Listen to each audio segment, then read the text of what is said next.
मित्रों, यदि आप लोगों की अनुमति हो तो 1-2 मिनट में इस महत्वपूर्ण प्रेस वार्ता को शुरू कर सकते हैं। आप सभी रेडी हो जाएं।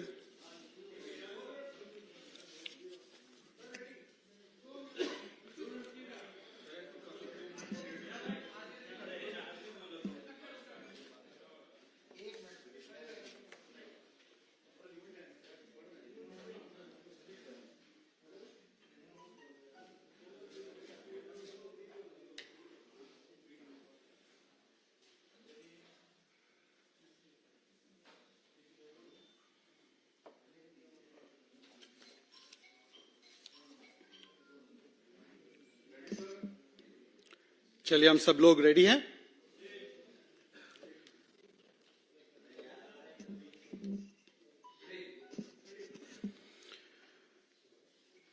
मित्रों, आज भ्रष्टाचार की फर्स्ट एनिवर्सरी पर, भ्रष्टाचार की सालगिरह पर, भ्रष्टाचार के जो राइट हैंड मैन है दिल्ली में, उनको जब 1 वर्ष पूरा हुआ है उनके पार्टी के अनुसार जेल की सलाखों के पीछे, क्योंकि शिक्षा मंत्री के नाते कम और शराब मंत्री के नाते ज्यादा उनका ध्यान रहता था और योगदान रहता था, तो आज माफी मांगने के बदले महात्मा गांधी जी से खासकर माफी मांगने के बदले कुछ लोग जो भ्रष्टाचार के सरगना हैं, वो अपने लिए नोबेल प्राइज की मांग रख रहे हैं।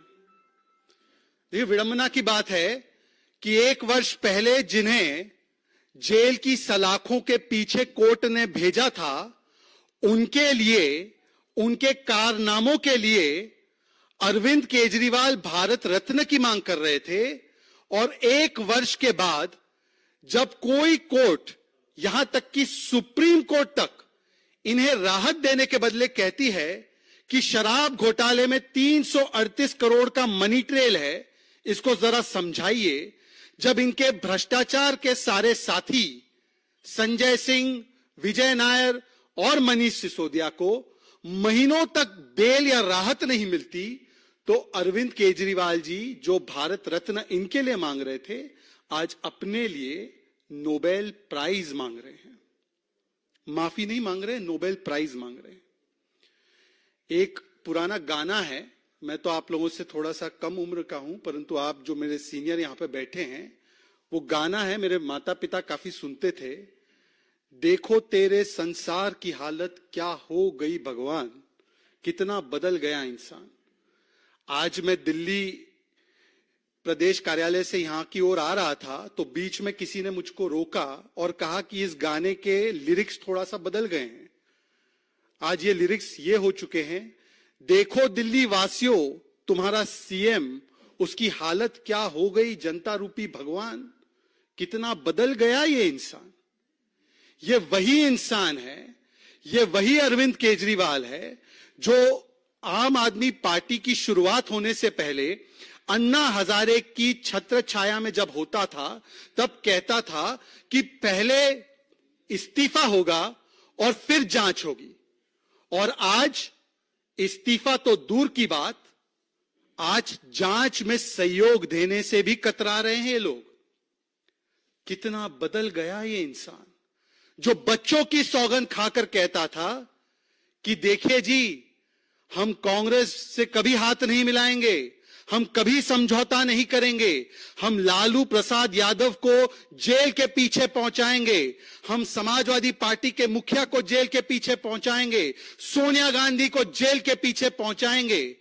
कितना बदल गया ये इंसान कि आज इन्हीं की संगत में बैठे बैठे इस्तीफा देना दूर की बात, 7-7 बार समन आने पर जांच में सहयोग करने से भी कतराते हैं। ये किस प्रकार से बदला है ये इंसान।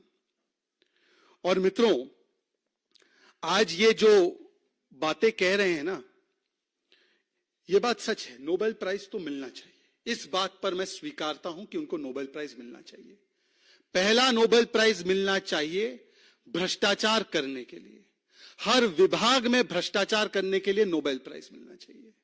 उसके बाद नोबेल प्राइज मिलना चाहिए कि भ्रष्टाचार करने के बाद भगोड़े बनना है, विक्टिमहुड कार्ड खेलना है, भ्रष्टाचार को शिष्टाचार बताना है और फिर अत्याचार करके ड्रामा और नौटंकी करनी है। इसके लिए नौटंकी और ड्रामा के लिए जरूर नोबेल प्राइज मिलना चाहिए, अगर ये कैटेगरी में नोबेल प्राइज दिया जाता है तो। और तीसरा नोबेल प्राइज झूठ बोलने के लिए दिया जाना चाहिए। अब मैं आपको अगले 7-8 मिनट में बताऊंगा कि क्यों भ्रष्टाचार, भगोड़े बनने के लिए और झूठ बोलने के लिए इन लोगों को नोबेल प्राइज से जरूर नवाजना चाहिए। मित्रों, दवा से लेकर दारू तक, मोहल्ला क्लिनिक से लेकर शराब के ठेके तक, टेस्ट से लेकर कक्षा तक, बस से लेकर शीश महल तक, ऐसा कोई विभाग नहीं जिसको केजरीवाल एंड कंपनी ने ठगा नहीं, लूटा नहीं और अपनी काली कमाई और कमीशन का स्रोत बनाया नहीं।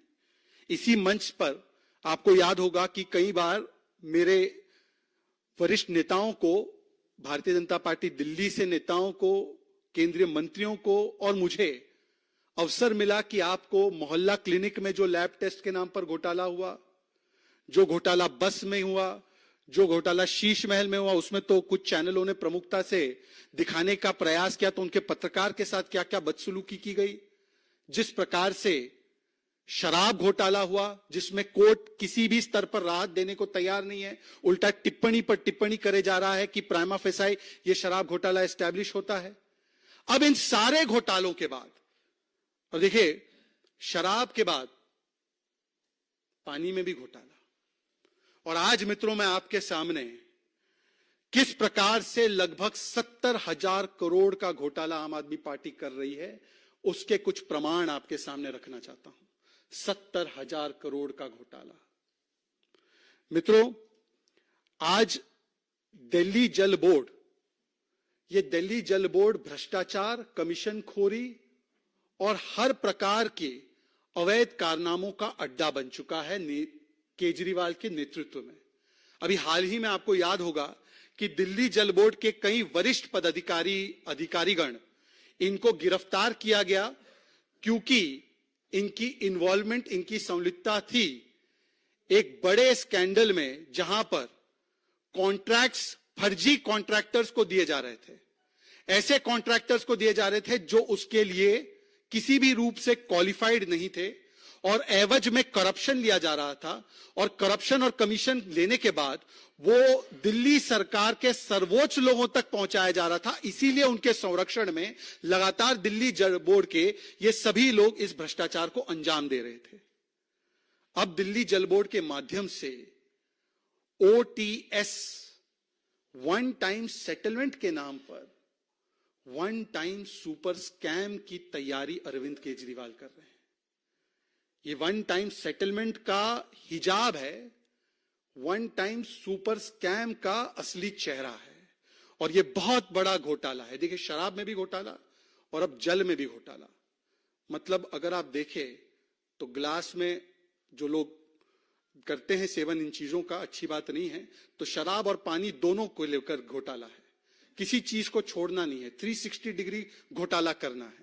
तो 360 डिग्री घोटाला कैसे करते हैं, अब शराब के बाद पानी में भी घोटाला करने की जो नौबत सामने आई है, इसके बारे में मैं आपको बता रहा हूं। अभी कुछ दिनों से केजरीवाल जी कह रहे हैं कि कुछ उपभोक्ताओं के इन्फ्लेटेड बिल्स आ रहे हैं, 10 लाख उपभोक्ताओं के इन्फ्लेटेड बिल्स आ रहे हैं, और उनके बढ़े हुए बिल्स, इन्फ्लेटेड बिल्स के लिए राहत देने के लिए हम प्रयास करना चाहते हैं। हम चाहते हैं कि इनको राहत दे दी जाए, परंतु हमें रोका जा रहा है जी, हमें कुछ काम नहीं करने दिया जा रहा है। वैसे जब क्रेडिट लेना हो और चुनाव में जाकर अपने मॉडल को बेस्ट मॉडल बताना हो, एजुकेशन का मॉडल, हेल्थ का मॉडल, जो कि है नहीं, उसकी असलियत तो कुछ और ही है, उसमें तो केजरीवाल जी अपने आप को, अपनी पार्टी को क्रेडिट दे देते हैं, वहां पर काम करने दिया जाता है। परंतु बाकी सारी चीजों में विक्टिमहुड कार्ड खेलना और कहना कि काम नहीं करने दिया जा रहा, हम तो वन टाइम सेटलमेंट देना चाहते हैं। इन्फ्लेटेड बिल्स आए हैं 10 लाख उपभोक्ताओं के। पर केजरीवाल जी, अब आपको मैं स्कैम समझाता हूं। 2012 से लेकर 2014 तक हर रोज अरविंद केजरीवाल प्रेस कॉन्फ्रेंस करते थे तो एयर फ्लो वाटर मीटर को लेकर बैठते थे। जैसे वो पहले लिस्ट भी लेकर बैठते थे जिसमें सोनिया जी, लालू जी, राहुल जी, शरद पवार जी, इन सबके नाम थे। लिस्ट के साथ साथ एयर फ्लो मीटर लेकर बैठते थे। और 2012 से 14 के बीच आए दिन वो कांग्रेस की सरकार पर आरोप लगाते थे, कहते थे कि ये कांग्रेस की जो सरकार है वो जानबूझकर भ्रष्टाचार करने के लिए ये एयर फ्लो मीटर लगाकर इन्फ्लेटेड बिल्स कंज्यूमर के मत्थे थोप कर उनसे वसूली करके दिल्ली जल बोर्ड के माध्यम से और अन्य माध्यमों से करप्शन करने का एक पैंतरा आजमा रही है। इनकी जब सरकार आई, स्पष्ट बहुमत से, बड़े बहुमत से 2015 के बाद आई, तो 2015 के बाद यह मीटर बंद करने के बदले अरविंद केजरीवाल जी ने न केवल इस मीटर को आने वाले नए कनेक्शंस में लगाया, बल्कि जो कनेक्शंस के मीटर्स रिप्लेस हो रहे थे, इसी एयरफ्लो मीटर को लगातार जारी रखा और उनसे रिप्लेस करवाया। अब आप ही की जुबानी कि ये मीटर्स के माध्यम से इन्फ्लेटेड बिल्स जा रहे थे, ये करप्शन के लिए किया जा रहा था, ये दिल्ली सरकार पर उस समय की आरोप था आपका। तो इसका मतलब साफ है कि जैसे ही शीला जी की सरकार बदली और आप सत्ता में आए, तो देखिए पार्टियां बदल गई, परंतु इनका चरित्र जो है भ्रष्टाचार करने का वो शायद नहीं बदला। और इसीलिए 2015 के बाद भी ये मीटर्स जारी रखे गए। और आज सवाल ये बनता है कि ये इन्फ्लेटेड बिल्स अगर किसी को मिले हैं तो अरविंद केजरीवाल जी, इसकी जिम्मेदारी किसकी है? इसकी जिम्मेदारी तो शुद्ध रूप से केवल और केवल आपकी है, क्योंकि आप ही ने ये मीटर्स को कहा था कि ये खराब मीटर्स है, ये मीटर्स नहीं लगने चाहिए। अब 9-10 साल के बाद जब सत्ता में रह लिए और चुनाव बस आने वाले हैं लोकसभा के, तब अरविंद केजरीवाल जी कहते हैं कि देखिए जी, हम चाहते हैं कि ये वन टाइम सेटलमेंट मिल जाए, उपभोक्ताओं को राहत मिल जाए। और यही केजरीवाल ने 2016 में कहा था, 2016 में कहा था कि मैं एक सॉफ्टवेयर ला रहा हूं जी, एक बार ये सॉफ्टवेयर आ जाएगा जी तो सबके घर में एक्यूरेट बिल पहुंचेगा। और अभी तक मैंने जो देखा है, 2016 की बात है, कि 95% लोगों के पास फर्जी और गलत बिल जा रहे हैं। अब केजरीवाल जी बताइए कि 2016 का जो सॉफ्टवेयर आपने बोला था वो आज कहां पर चल रहा है बिल की रीडिंग के लिए, बिल के लिए? जो आपने कहा था 95% लोगों के पास गलत बिल जा रहा है, तो आज उपभोक्ताओं का जिनको इन्फ्लेटेड बिल मिला है आपके हिसाब से 10 लाख ही आंकड़ा कैसे है? 95% तो कई गुना ज्यादा होने चाहिए।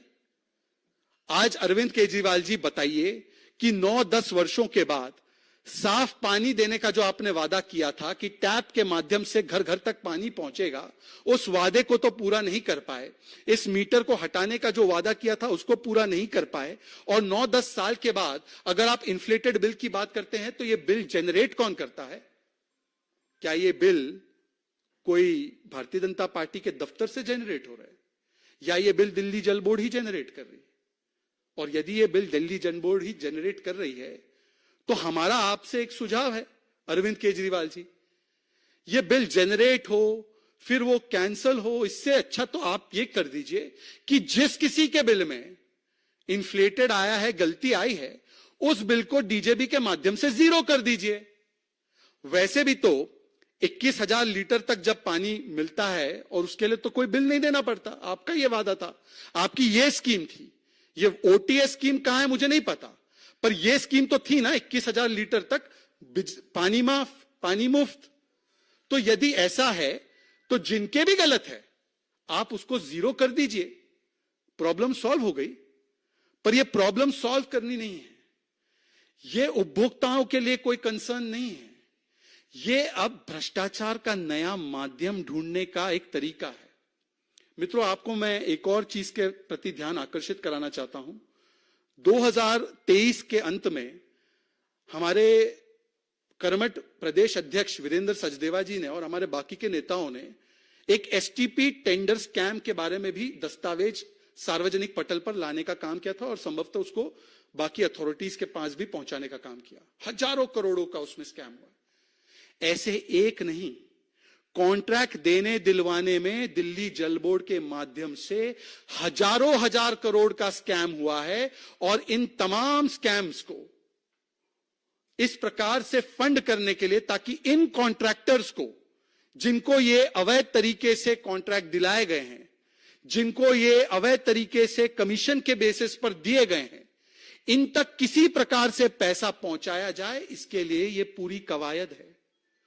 मैं आपको बताना चाहता हूं और आप जानकर शौक हो जाएंगे, चौंक जाएंगे कि जो केजरीवाल जी कहते हैं कि मैंने सारी चीजों को ठीक कर दिया है, मैंने रेवेन्यू दिल्ली सरकार का सरप्लस में लाने का काम किया है।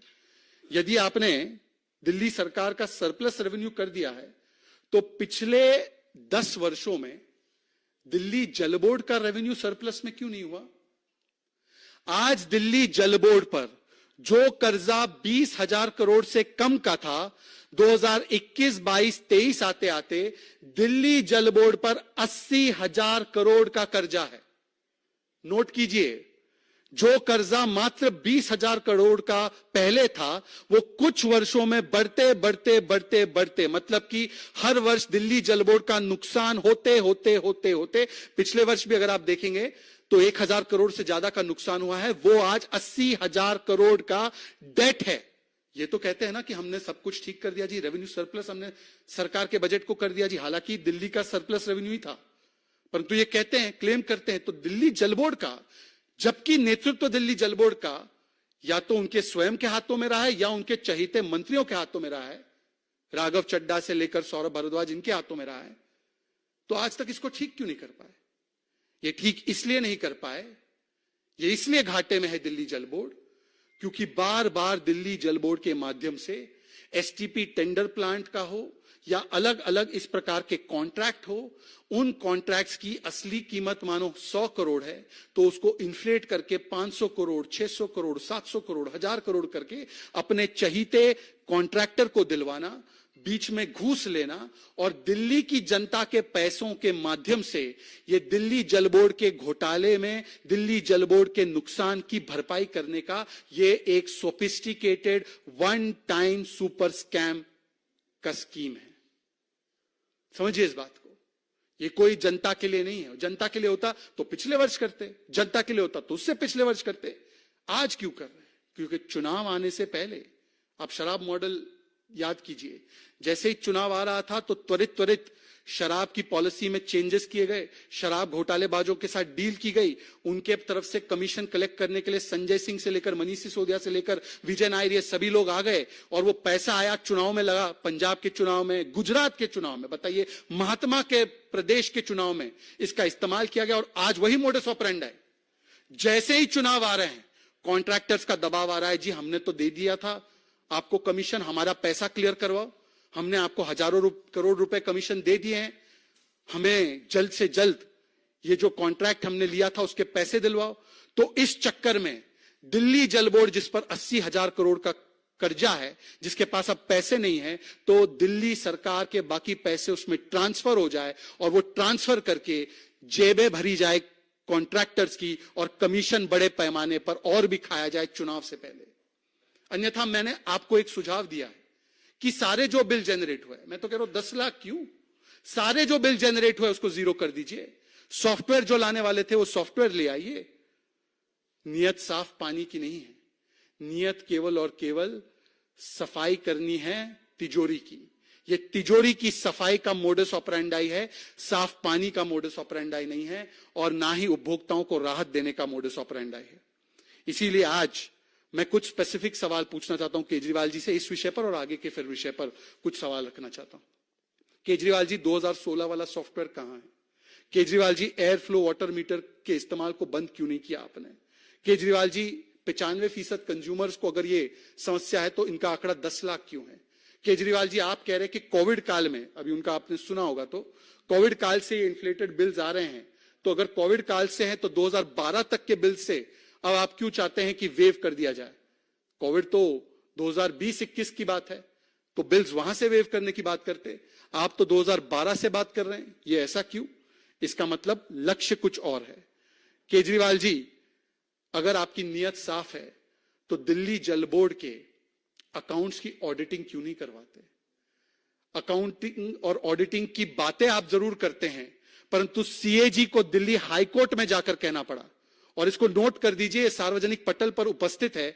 सीएजी ने दिल्ली हाईकोर्ट से कहा कि अरविंद केजरीवाल और उनकी सरकार डीजेबी के अकाउंट्स उनको मुहैया नहीं करवा रही है। उनको लगातार कहने के बाद भी अकाउंट्स नहीं दिए जा रहे हैं, जिसकी वजह से वर्षों से सीएजी ऑडिट नहीं हो पा रही है। और क्योंकि अगर सीएजी ऑडिट हो जाएगी तो जो भी मैंने अभी कहा है कि इन्फ्लेटेड कॉन्ट्रैक्ट्स दिए गए हैं, अपने रिश्तेदारों को, अपने दोस्तों को, अपने साथियों को कमीशन की एवज पर इलीगली कॉन्ट्रैक्ट्स दिए गए हैं, वो सारा का सारा सच जो है वो बाहर आ जाएगा। और ये बात बाहर ना है, परंतु एक कॉन्ट्रैक्टर्स को पैसा चला जाए, इसके लिए ये नया माध्यम है भ्रष्टाचार करने का।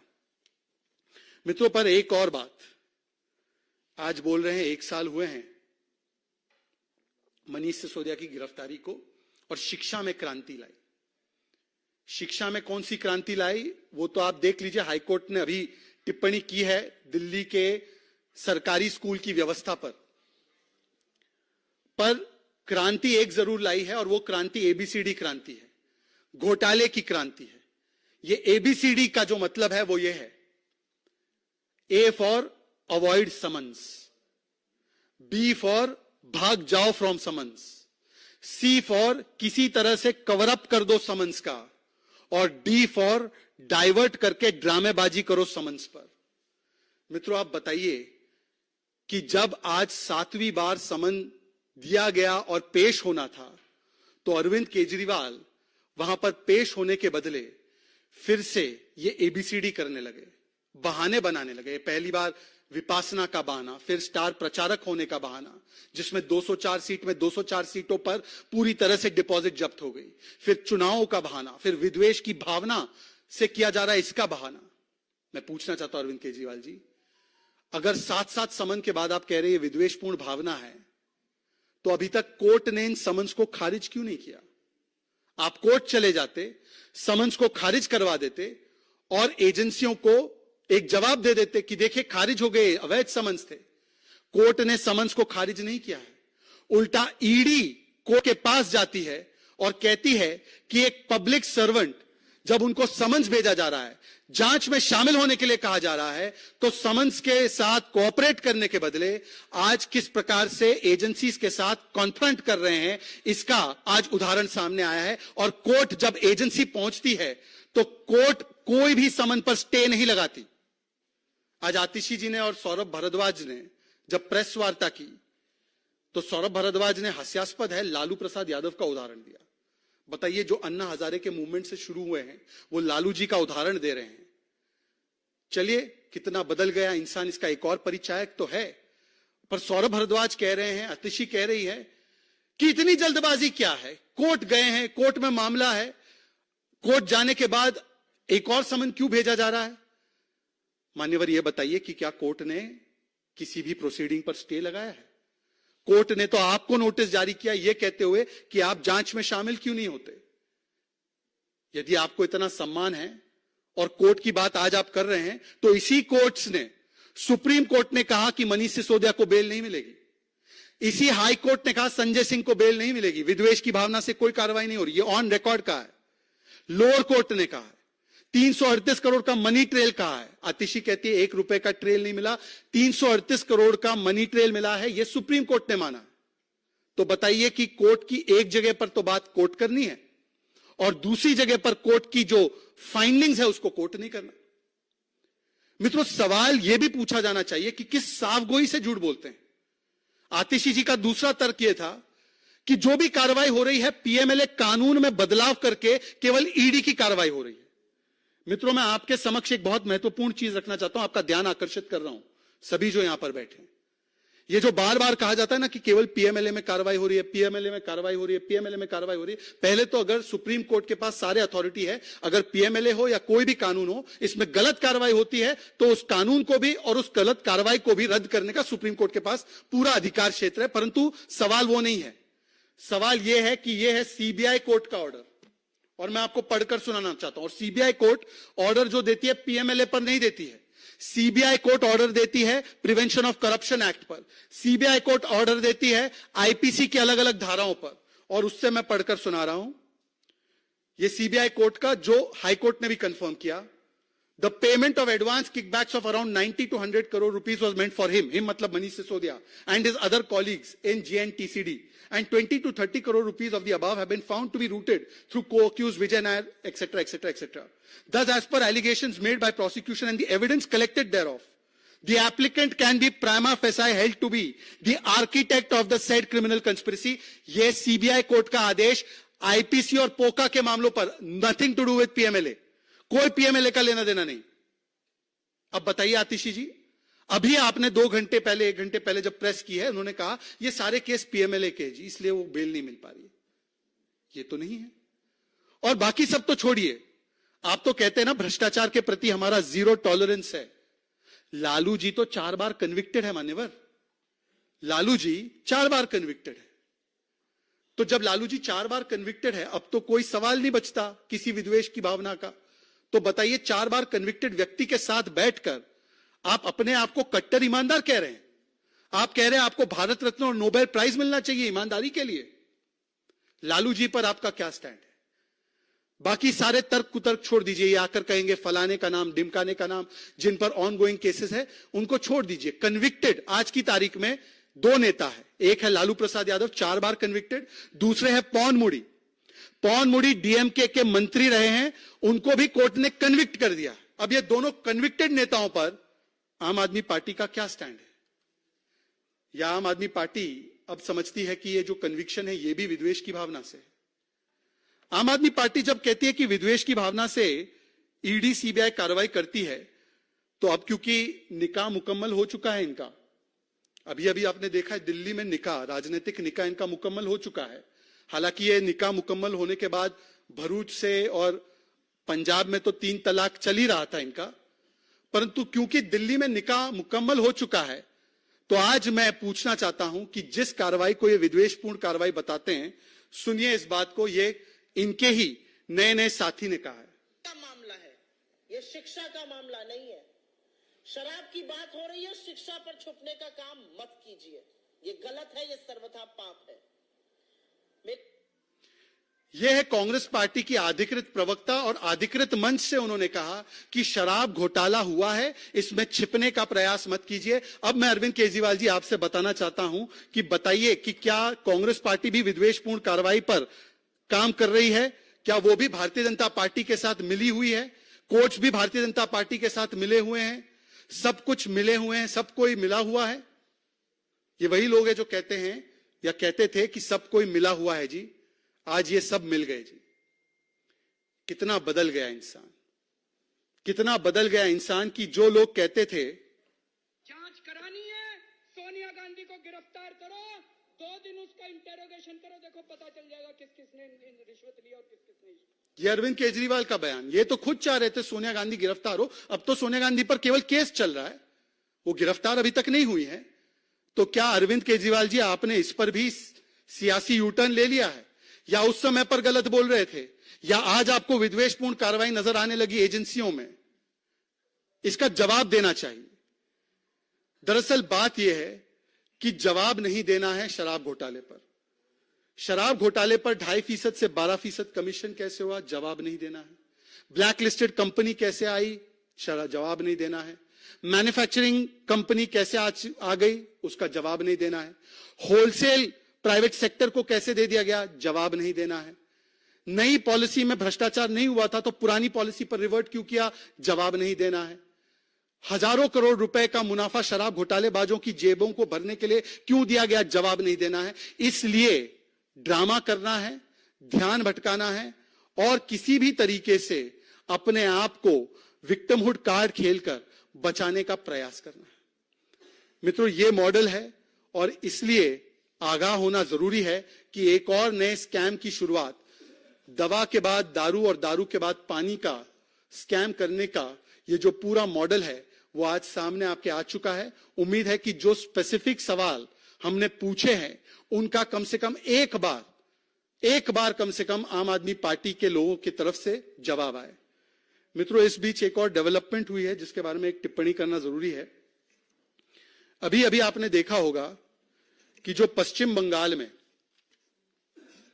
हाईकोर्ट की तरफ से बेहद सख्त टिप्पणी और सख्त लहजे में पश्चिम बंगाल की सरकार, जिसको मैं कहता हूं निर्ममता वाली सरकार, उसको फटकार लगाते हुए शाहजहां शेख को गिरफ्तार करने के लिए सीधे सीधे कहा गया।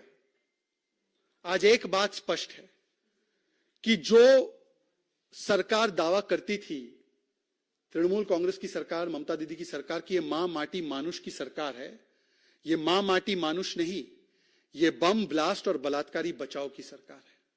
ये बम ब्लास्ट और बलात्कारी बचाओ का कार्यक्रम इस प्रकार से चलता है कि विधानसभा में खड़े होकर शाहजहां शेख, जो एक व्यवस्थित और सिस्टमैटिक शारीरिक शोषण का एक संस्थागत नेटवर्क चलाते हैं, जिसमें ज्यादातर प्रताड़ित की जाने वाली कम उम्र की हिंदू महिलाएं हैं, अनुसूचित जाति जनजाति से आने वाली महिलाएं हैं, उसके बचाव में ममता बनर्जी से लेकर अभिषेक बैनर्जी से लेकर तृणमूल कांग्रेस का रैंक एंड फाइल, यहां तक कि उनके प्रवक्ता यह भी कह देते हैं कि रेप का फुटेज कहां है, यहां तक कि उनके प्रवक्ता यह भी कह देते हैं कि ये जो महिलाएं हैं ये बीजेपी की एजेंट है, आरएसएस की एजेंट है, ये एक्टर्स है, ये स्क्रिप्टेड है। इस प्रकार की ओछी टिप्पणियां विक्टिम्स पर करना, आज कोर्ट ने जो टिप्पणियां की है, कोर्ट ने जो फाइंडिंग और आदेश दिया है, मुझे लगता है कि तृणमूल कांग्रेस नहीं, टीएमसी की सरकार आज तानाशाही मुझे चाहिए और तालिबानी मानसिकता एंड कल्चर वाली सरकार बन चुकी है। तानाशाही मुझे चाहिए इसलिए कहता हूं क्योंकि जब इन महिलाओं के विषय में कोई पत्रकार आवाज उठाता है तो उस पत्रकार को गिरफ्तार कर दिया जाता है। अगर इन महिलाओं के विषय में कोई फैक्ट फाइंडिंग टीम, जिसमें सीनियर जजेस, जिसमें सीनियर एडवोकेट्स जाते हैं, उनको रोक लिया जाता है, उनको अरेस्ट कर लिया जाता है। लॉकेट चैटर्जी से लेकर सुकांता मजुमदार जी जाते हैं, उनको अरेस्ट, डिटेन, मारपीट कर दी जाती है। कार्यकर्ता जाते हैं, उनको रोक लिया जाता है, अवैध तरीके से 144 लगा दिया जाता है। और महिलाएं यदि उनके बारे में बोलती है, जो महिलाएं पीड़ित है, तो उनको भी धमकाने का, डराने का प्रयास किया जाता है। परंतु शाहजहां पर कोई आंच ना आ पाए, शाहजहां गिरफ्त में ना आ पाए, इसीलिए 50 से अधिक दिनों तक शाहजहां शेख को स्टेट स्पॉन्सर्ड प्रोटेक्शन और स्टेट सैंक्शन से उसको पेट्रोनेज देने का जो काम किया गया है, आज इस काले कारनामे और इस काले कर्मों पर हाई कोर्ट की एक बड़ी फटकार लगी है और हम इसका स्वागत करते हैं। पर यह पहली बार थोड़ी है। हाई कोर्ट ने इससे पहले भी, जब 2021 में पोस्ट पोल वायलेंस में महिलाओं को निशाना बनाते हुए बलात्कार किया गया था टीएमसी के काडर के द्वारा, तब भी हाई कोर्ट ने कहा था ये रूल ऑफ लॉ नहीं, लॉ ऑफ द रूलर बन चुका है। जब हाई कोर्ट ने अलग अलग मामलों में संज्ञान लेते हुए, रेप के मामलों में किस प्रकार से पश्चिम बंगाल की पुलिस महिलाओं के साथ नहीं बल्कि बलात्कारियों के साथ खड़ी है, इसका प्रमाण दिया, तब भी ममता बनर्जी जी ने ममता नहीं दिखाई। हमें याद है सुप्रीम कोर्ट तक महिलाएं पहुंची उनके दर्द को लेकर, परंतु निर्ममता वाली सरकार, उन पर एक टिप्पणी करना तो दूर, उनके समर्थन में खड़े रहना तो दूर, आज एक सेकुलर संरक्षण दिया जा रहा है शाहजहां शेख को। और सेकुलर संरक्षण केवल ममता दीदी का नहीं है, सेकुलर संरक्षण केवल तालिबानी माइंडसेट एंड कल्चर वाली पार्टी का नहीं है, यह सेकुलर संरक्षण पूरे इंडी अलायंस की ओर से दिया जा रहा है। कल्पना कीजिए, पत्रकारों के अधिकारों पर, संवैधानिक अधिकारों पर, बोलने पर और महिला उत्पीड़न पर हाथरस से लेकर भारतीय जनता पार्टी के शासित में जब भी कोई ऐसी अप्रिय और दुर्भाग्यपूर्ण घटना हुई तो डेलीगेशन और वल्चर टूरिज्म करने के लिए जो पहुंच जाते थे, प्रियंका वाड्रा, राहुल गांधी, अरविंद केजरीवाल, उनके नए नए राज्यसभा पहुंचे हुए साथी, आज उनके तरफ से एक ट्वीट नहीं आ पा रहा है, एक शब्द नहीं वो बोल पा रहे हैं और लगातार हाईकोर्ट बोल रहा है। तो आज तो सवाल यह भी बनता है कि ऐसी कौन सी मजबूरी है प्रियंका वाड्रा जी, ऐसी कौन सी मजबूरी है इंडी अलायंस के तमाम नेता कि आप लोग नहीं बोल पा रहे। कुछ एकाध लोग बोल पा रहे हैं, परंतु जो बाकी के डेलीगेशन बनाकर जाने वाले, वल्चर टूरिज्म करने वाले लोग कब जाएंगे संदेश खाली की महिलाओं के पास? प्रियंका जी, यह भी सवाल बनता है। इसके अतिरिक्त कोई और सवाल हो आपके तो प्लीज पूछिए।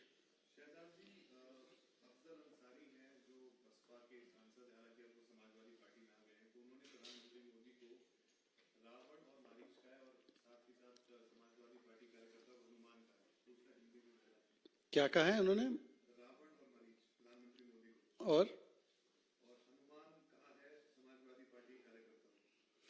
देखिए, सबसे पहले तो हालांकि ये टिप्पणी निंदनीय है, परंतु एक बात अच्छी है कि जो लोग रामचरितमानस को जलाने की, रामचरितमानस के विषय में क्या क्या टिप्पणियां करते थे, जो प्रभु श्री राम के अस्तित्व को नकारते थे, राम भक्तों पर गोलियां चलाते थे, आज उनको भी इस प्रकार के एग्जाम्पल्स देने पड़े हैं। तो वो कहते हैं ना कि कुछ लोग रोम रोम करते करते आज राम राम करने लगे हैं। कम से कम एक इसमें शुभ संकेत तो है, परंतु मैं पूछना चाहता हूं कि इसमें कोई हैरानी की बात आपको महसूस होती है?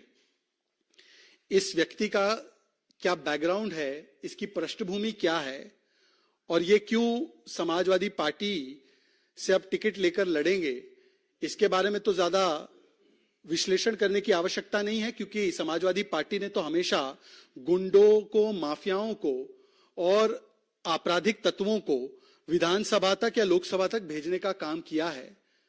हाँ, ये अलग बात है कि योगी आदित्यनाथ जी, चाहे अतीक अंसारी हो या चाहे मुख्तार अंसारी हो, उनके सही ठिकाने पर अगर कोई भेज रहा है और ऐसे गुंडे माफियाओं पर बुलडोजर एक्शन हो रहा है उनकी संपत्तियों पर, तो ये योगी आदित्यनाथ जी उनको जेल भिजवाते हैं और ऐसे आपराधिक तत्वों को विधानसभा और लोकसभा पहुंचाने के लिए अखिलेश जी तत्पर रहते हैं। और जिस प्रकार की टिप्पणी उन्होंने की गई, देखिए, प्रधानमंत्री नरेंद्र मोदी जी को 90 से अधिक बार गालियां देने का काम किया है। अभी अभी समाजवादी पार्टी के नए नए साथी राहुल गांधी ने तो पूरे उत्तर प्रदेश की जनता को ही गाली दे दी, कहा कि ये नशेड़ी जनता है। उत्तर प्रदेश की जनता को राक्षस और नशेड़ी कहने के बाद भारत के जनता के जनप्रतिनिधि के विषय में जो टिप्पणियां की जा रही है, यही डीएनए है कांग्रेस पार्टी, समाजवादी पार्टी और इन सभी पार्टियों का। क्योंकि जब एक चाय वाला प्रधानमंत्री बनता है, जब एक आम आदमी का बेटा प्रधानमंत्री बनता है, तो खास परिवार से आने वाले ये नामदार नेताओं ने हमेशा से प्रधानमंत्री नरेंद्र मोदी जी को उनकी जाति के विषय में, उनके समाज, उनके गरीब पृष्ठभूमि, यहां तक कि उनके माता पिता और उनकी मौत की कामना करने के विषय में भी ओछी से ओछी निम्न स्तर की टिप्पणी करने का वर्ल्ड रिकॉर्ड और गिनीज रिकॉर्ड बनाने का काम किया है। और मुझे लगता है कि आने वाले चुनाव में एक बात स्पष्ट हो जाएगा कि किसको जनता हनुमान समझती है और किसको जनता इस प्रकार की जो रावण वाली मानसिकता है वो समझती है। मुझे लगता है जनता इसके बारे में 2024 में ठीक तरीके से, खासकर उत्तर प्रदेश के 80 सीटों पर जवाब जरूर देगी। क्योंकि जिन लोगों ने सनातन का विरोध, हिंदू धर्म का विरोध, हिंदुओं को आतंकी कहना, राम मंदिर नहीं बने इसके लिए चेष्टाएं की है, उनके बारे में जनता ही ठीक से आकलन करेगी और जनता उनको बताएगी कि कौन हनुमान के और कौन प्रभु राम के लिए काम कर रहा है, मंदिर के लिए काम कर रहा है, सनातन के लिए काम कर रहा है, और कौन उनके विरोध में काम कर रहा है।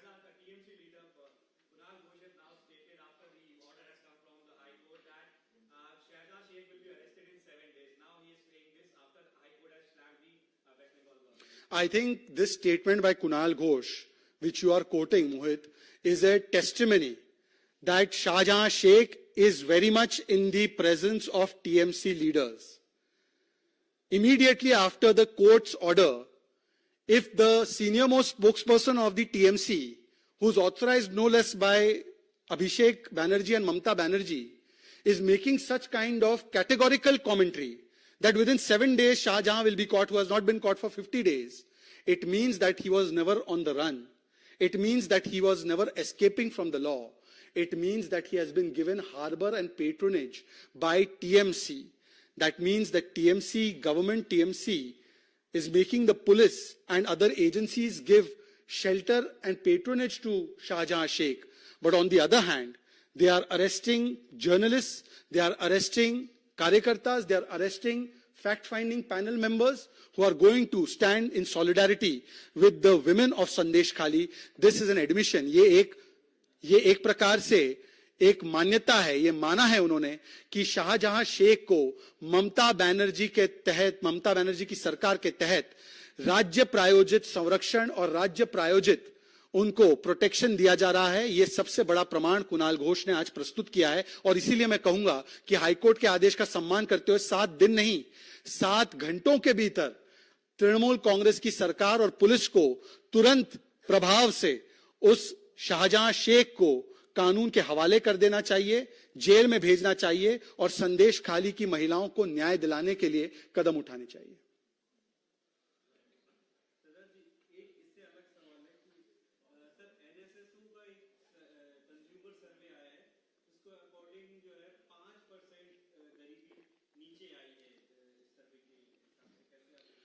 मुझे लगता है कि मैंने ये आंकड़ा आज देखा नहीं है, ये मेरी कमी है, परंतु जहां तक गरीबी हटाओ की बात है तो गरीबी हटाओ को नारे से नियत तक तब्दील करने का अगर किसी ने सबसे सफल तरीके से प्रयास किया है तो नरेंद्र मोदी जी की सरकार ने किया है, जब 25 करोड़ लोगों को मल्टी डायमेंशनल पॉवर्टी से बाहर निकाला गया है।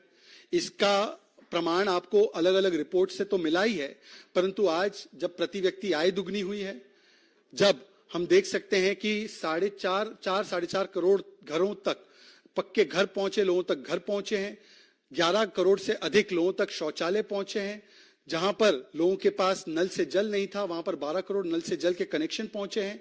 आज करोड़ों लोगों को जिस प्रकार से मुद्रा लोन और जनधन बैंक अकाउंट से जोड़कर सामाजिक जनकल्याण की नीतियों से जोड़ा गया है और 30 लाख करोड़ से अधिक की राशि उनके खातों में डायरेक्टली बिना कोई भ्रष्टाचार के माध्यम से पहुंची है, तो ये सबसे बड़ा गरीबी हटाओ का अभियान और नीति चलाने का काम अगर किसी ने किया है, मतलब केवल नारे से हटाकर नीति पर जमीन पर लागू करने का काम किया है, तो नरेंद्र मोदी जी की सरकार है।